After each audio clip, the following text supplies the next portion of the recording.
Euh, donc, on a eu ligne de crédit, on a eu fonds de garantie et on a eu les facilités de partage de risque. On a parlé aussi, comme vous vous rappelez, des fonds, des obligations vertes. Euh, donc, si vous me permettez, avant d'aller dans pilier 3, on a parlé d'alignement avec les CDN. Avec Angie, on a préparé dans la pause deux slides très rapides pour vous donner une idée quels sont les CDN de la Tunisie. Très important, ça va être une minute de plus. Angie, est-ce qu'on pourrait voir ces deux slides, s'il te plaît, tout à l'heure dans la présentation? Merci beaucoup, désolée de... Et voilà, non, pardon. Avant, oui, et il y avait un autre slide après celui-là. Voilà, super. Donc, on va revenir au premier. La charte. Donc, comme vous voyez ici, ça c'est vraiment un sommaire des CDN de la Tunisie. La courbe, en fait, et la trajectoire, si on respecte, si on commence à investir dans les réductions des CO2 ou si on continue business as usual, donc travailler comme d'habitude. On a une année de référence 2010. Donc, c'est une année de base à partir de laquelle on commence à mesurer et on a projeté jusqu'à 20. La Tunisie a rédigé ses CDN en 2015 et je pense que la Tunisie est maintenant en cours de révision comme tout autre pays. Donc, la ligne bleue, c'est une trajectoire vraiment en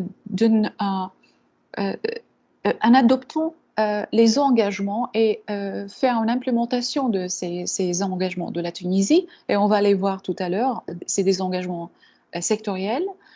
Et le vert, si on faisait rien, si on faisait rien, en fait, si on faisait rien, mais on fait quelque chose, mais avec les sources seulement de la Tunisie, on peut réduire les émissions par 13%. Mais si on fait un effort selon nos engagements des CDN, on peut réduire encore 28% additionnel. Donc, la Tunisie a pris un engagement très courageux de 41% total. Ça, on l'appelle inconditionnel, c'est le 13%, et 28%, c'est conditionnel, ça veut dire conditionnel à la réception de finances climatiques et de l'aide internationale. Deuxième slide, s'il vous plaît. Donc, ça, on a deux tableaux. On s'est concentré sur tout ce qui est atténuation parce qu'on parle de transition bas carbone, n'est-ce pas? Donc, les secteurs prioritaires, il faudrait vraiment qu'on s'aligne nos actions dans les banques pour qu'on puisse financer ces secteurs-là, si c'est possible, bien sûr, s'il y a aussi un alignement avec nos produits. Donc, secteur d'énergie, et ça inclut renouvelable, efficacité énergétique. Dans efficacité énergétique, c'est aussi transversal avec tout ce qui est processus industriel. Donc, on souhaite améliorer l'efficacité énergétique dans les industries. L'agriculture est très importante, comme on a parlé hier. Beaucoup d'emplois sont créés par l'agriculture, donc il faudrait avoir toujours en considération pour l'aspect développement pour le pays. Foresterie, utilisation des terres et aussi les déchets. Et les déchets aussi, ça a un lien avec énergie parce que dans déchets, on a la gestion de déchets, recyclage et tout ça, mais on a aussi le transfert de déchets en énergie qui tombe aussi sous énergie renouvelable. Donc tout ce qui est biomasse, ainsi de suite. Alors le coût total, ici vous voyez, on a la répartition pour réaliser ces réductions de 41% de CO2. On a besoin d'investissements dans chaque secteur de l'ordre de 15 milliards qu'on voyait dans tout ce qui est énergie, donc c'est la part de Lyon. Forêt, très important, agriculture, déchets, très très important, assainissement et déchets solides. Donc la Tunisie a besoin de 17,4 milliards de dollars pour financer ce pipeline et ces engagements.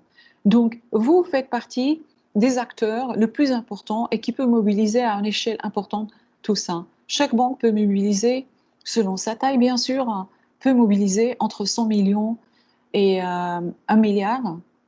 Ça dépend de l'échelle et vous pouvez contribuer à ce mouvement. Donc gardez ça en tête.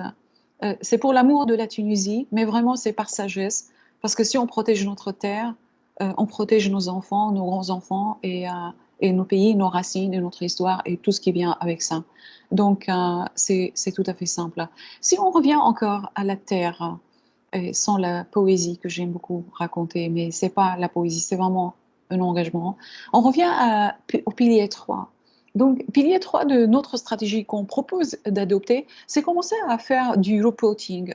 Et donc, ça s'appelle une initiative internationale qui s'appelle TCFD. TCFD, c'est très fameux. TCFD, ça parle des risques climatiques et comment reporter sur ça.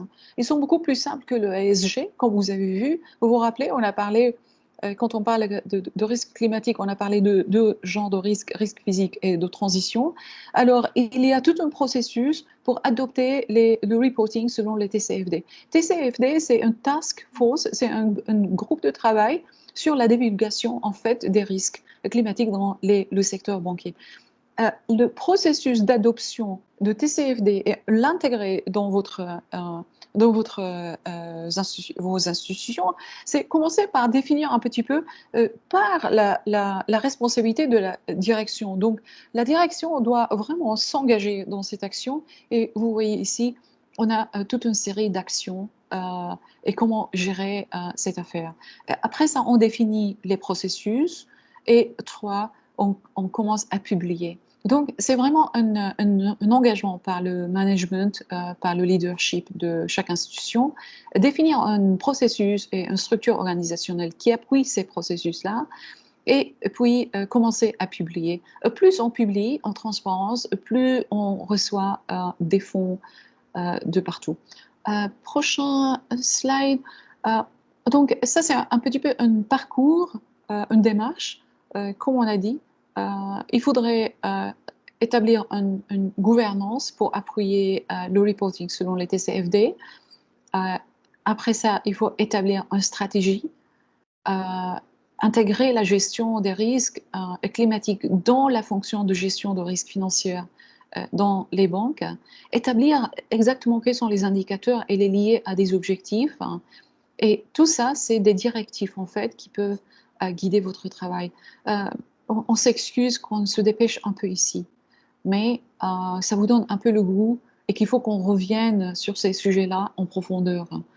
Comment on intègre un système de gestion environnementale et sociale dans vos banques? Il y a tout un processus tout à fait simple. Il faudrait commencer par un politique. Donc la politique, ça vient toujours un feu vert du leadership d'une banque, de la gestion, du management. Et puis, après ça, on crée une capacité pour mesurer, pour tracer dans notre portefeuille tout ce qui est indicateur de risque environnemental, social, et on intègre avec ça un risque climatique. Là, on peut établir un processus et une procédure. Donc, quand vous voyez, les procédures couvrent tout, en fait, le cycle d'investissement. Donc, le screening des transactions, quand un client vient envers vous avec un dossier, vous commencez déjà à évaluer les risques climatiques G, vous catégorisez les risques, vous faites votre due diligence. Il y a une manière de faire le due diligence ES, G et climatique, et vous mettez, si le client ne respecte pas l'environnement, vous pouvez inclure ça dans vos term sheets et dans vos conditions de financement. Donc vous dites, on va vous donner ce prêt si vous respectez ces conditions en ESG, nettoyer votre terrain, décontaminer l'eau est recyclée et tout ça. Et vous avez tout le droit. Il y a toute une approche très catégorique pour ça et on peut vous fournir ça au fur et à mesure qu'on avance.